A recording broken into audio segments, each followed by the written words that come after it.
I'm joined in the studio by International Affairs Editor Douglas Herbert. Doug, we're hearing about a plane landing in Belarus, in Minsk to be exact, but in the meantime, Prigozhin's whereabouts are still unknown. Right.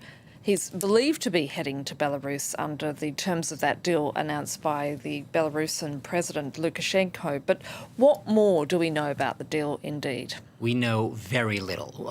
Aside from what Lukashenko himself announced about this deal, sort of casting himself as the main broker, the man thanks to whom Putin's hide was saved from mutiny, and Prigozhin has sort of an exit ramp to use in the face of what was shaping up to be a defeat as he was approaching Moscow. Look, you're right to underline the fact that, yes, there are reports of a plane believed to be carrying Prigozhin landing near Minsk. Until we see him, we as journalists know, seeing is the best form of verification. Hasn't been seen yet, believed to be. So he may be in Belarus. Fact is, he hasn't been seen since the rebellion, since he was seen leaving Rostov to cheering throngs of supporters, taking selfies and videos and shaking his hand. He has been heard in that 11-minute video that he issued yesterday from an unspecified location. Look, Lukashenko's role here is interesting because, yes, Lukashenko has been Putin have been codependents ever since Putin stepped in to basically save Lukashenko from an election that Lukashenko stole in 2020. Fraudulent election, a rigged election, according to every international observer you can name.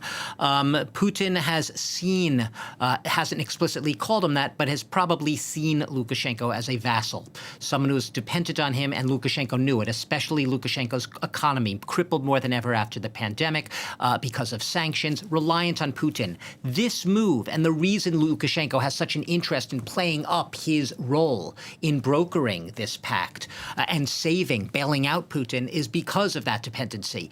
If he can steal some of that thunder, if he can get a little bit of his mojo back, so to speak, he could be seen less as a vassal in Putin's eyes, and he could perhaps be seen more as an equal partner. We know that Putin has essentially seen Belarus as part of a broader sort of geopolitical entity, has wanted closer union.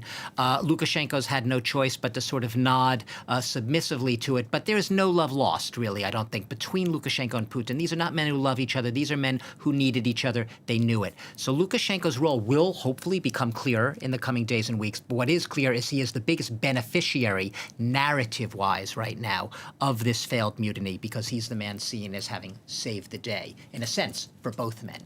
Now, what does Ukraine and its allies have to say to those remarks by Vladimir Putin about their supposed behind-the-scenes involvement in all of this? Yeah, I mean, Putin has had a long-standing theme, Annette, as you know. And this is not the first time I've talked about this.